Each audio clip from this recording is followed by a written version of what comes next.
figuras que no necesitas ver para temerles. Personas que no tocan un arma, no corren, no huyen, pero aún así logran que el mundo entero tiemble. Hoy hablaremos de un hombre que no mató con sus manos, pero sí con sus palabras. Un líder que convirtió paz, música y flores en terror, sangre y obediencia absoluta. Y hoy, en Equilibrio Inestable Podcast, vamos a hablar del oscuro, retorcido y sorprendentemente carismático Charles Manson.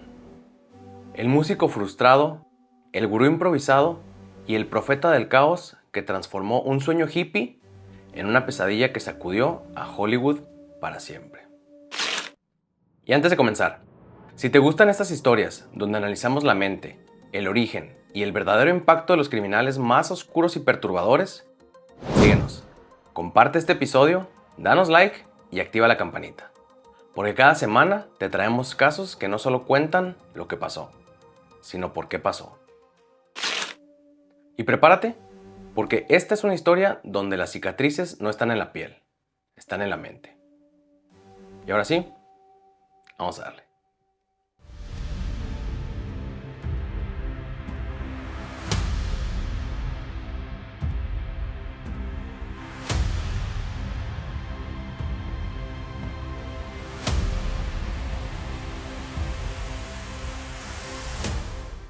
Todo empieza mucho antes de los crímenes que conoces. Charles Miles Manson nació el 12 de noviembre de 1934 en Cincinnati, Ohio.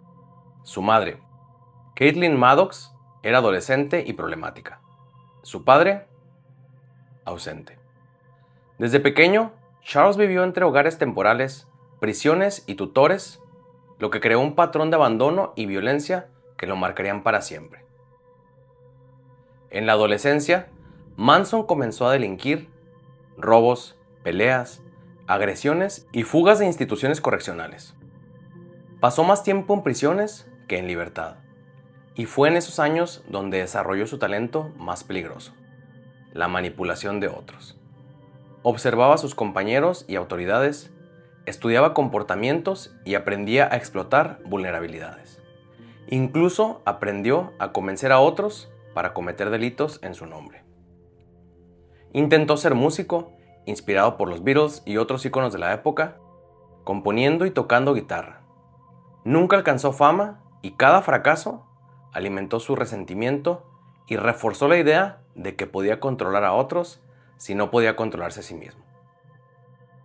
Durante estos años, también desarrolló interés en filosofía, religión y pseudopsicología, mezclando todo para construir su propia doctrina que luego llamaría Helter Skelter.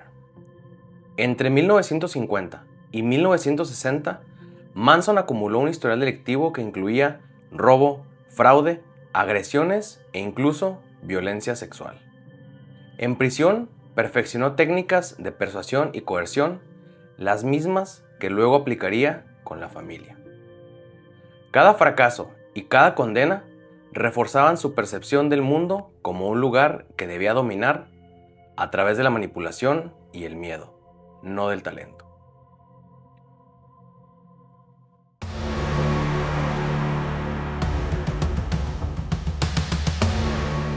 Y aquí es donde lo extraño comienza a tornarse peligroso.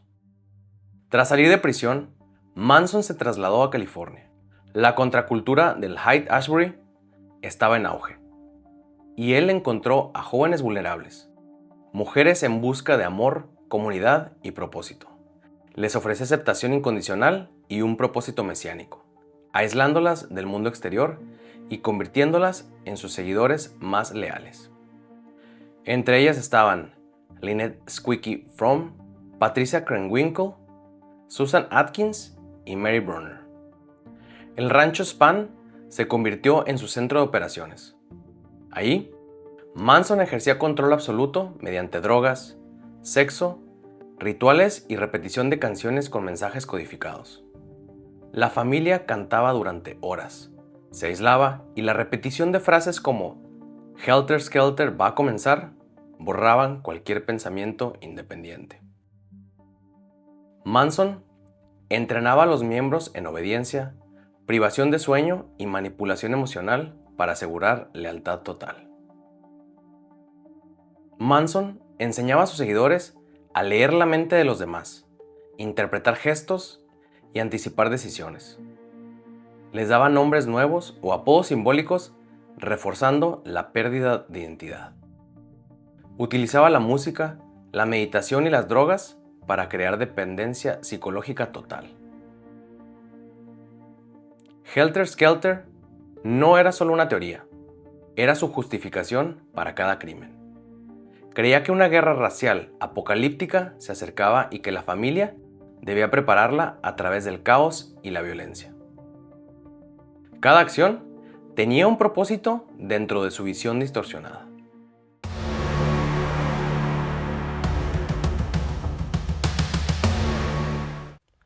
Ahora, la obediencia ciega se convierte en violencia. El primer asesinato conocido fue el de Gary Hinman, un profesor de música y estudioso del budismo que vivía en Topanga Canyon. No era un músico profesional, pero enseñaba guitarra y meditaba, explorando filosofías orientales. Manson y la familia lo eligieron como víctima parcialmente por dinero y por su supuesta conexión con hippies adinerados, no por un conflicto personal directo. Hinman fue torturado y asesinado por los miembros de la familia bajo órdenes de Manson. Y la frase "Political Piggy" quedó en la pared, símbolo de la lógica retorcida de Manson y su obsesión con la guerra racial y el caos social. Cada crimen temprano era un experimento psicológico donde Manson ponía a prueba la obediencia y lealtad de sus seguidores. La violencia era ritualizada con instrucciones precisas para maximizar el terror y el control. Manson enseñaba que obedecer sin cuestionar era un camino hacia la iluminación y la pureza dentro de su mundo distorsionado.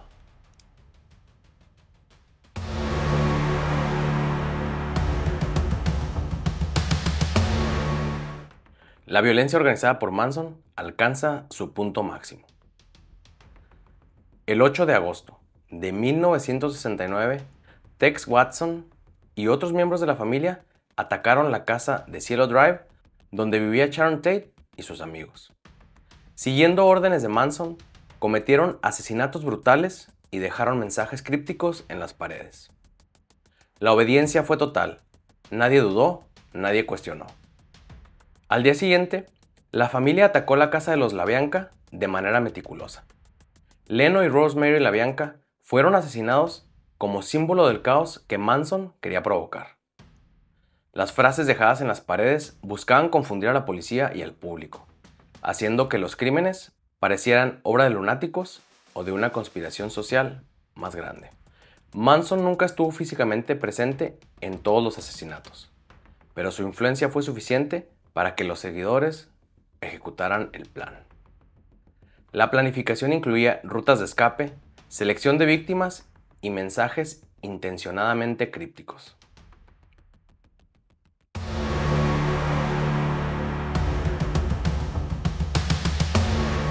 El imperio de Manson comienza a desmoronarse. La caída de Charles Manson empezó cuando Linda Kasabian, aterrada por lo que había visto, decidió cooperar con la policía. Su testimonio encajó todas las piezas: el asesinato de Gary Hinman, el brutal ataque contra la casa de Sharon Tate y la masacre de Leno y Rosemary LaBianca. En total, los crímenes de la familia dejaron 9 víctimas reconocidas, pero se sospecha que podrían haber sido más, enterradas o desaparecidas en el desierto sin registro. A Manson lo arrestan en diciembre de 1969, no por asesinato directamente, sino por un auto robado y órdenes pendientes. Pero las declaraciones de Kasabian y la evidencia del rancho Spahn lo atan a la manipulación, la planificación y el control absoluto dentro de cada ataque. El juicio de 1970 se convierte en un espectáculo mediático. Manson entra a la sala con una X tallada en la frente, que luego convertiría en la icónica suástica. Lanza discursos caóticos, mezcla religión, odio racial y amenazas veladas. Sus seguidores imitan sus gestos, cantan, sonríen y el país observa horrorizado. Aunque él nunca apretó un gatillo ni empuñó un cuchillo, la fiscalía demuestra que él fue el cerebro, el líder que creó un ambiente de control psicológico tan profundo que sus seguidores mataban por él. Fue condenado por los asesinatos de Tate, Los LaBianca, Hinman y Donald Shea, recibiendo cadena perpetua. El impacto fue devastador. Manson destruyó la inocencia del movimiento hippie, rompió familias enteras, sembró miedo a nivel nacional y dejó una herida cultural que sigue abierta. Estados Unidos entendió que un solo hombre, sin matar directamente, podía causar uno de los mayores daños sociales y psicológicos de la época moderna.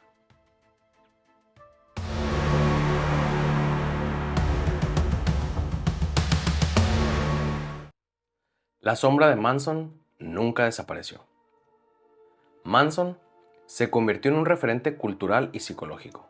Inspiró a criminales posteriores como Richard Ramirez, The Night Stalker, quien admiraba su habilidad de manipular y generar lealtad ciega. En cine y televisión, Helter Skelter, película y documental. Once Upon a Time in Hollywood, de Tarantino, series documentales en Netflix y en History Channel. En música y marketing, Marilyn Manson adoptó su apellido artístico por la fascinación cultural que generaba Charles Manson. Bandas de rock y metal hicieron referencias explícitas a su figura, estética y filosofía distorsionada. Algunas campañas de marketing han usado indirectamente su iconografía o estética oscura inspiradas en la notoriedad de Manson. Psicológicamente, su caso se estudia en academias y universidades como ejemplo de liderazgo coercitivo, control mental y explotación de vulnerabilidades. La sociedad aprendió que el carisma mal dirigido puede ser más peligroso que las armas. Manson pasó sus últimos años en la prisión de Corcoran, donde escribió, compuso música y ocasionalmente concedía entrevistas. Y finalmente, falleció en el hospital de Bakersfield, California, el 19 de noviembre de 2017, a los 83 años, dejando un legado perturbador que sigue fascinando y aterrando a psicólogos, criminólogos y creadores de contenido cultural. Si este episodio te dejó escalofríos, recuerda, la historia de Manson no solo se trata de asesinatos, sino de manipulación, control y destrucción de la mente humana.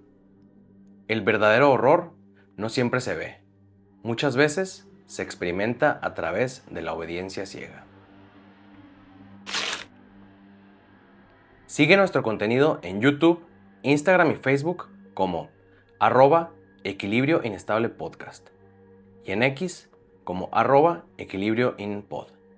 Y también nos puedes encontrar en Spotify y iHeartRadio. Y recuerda, el mal más peligroso no siempre tiene manos. Muchas veces solo tiene palabras. Hasta luego.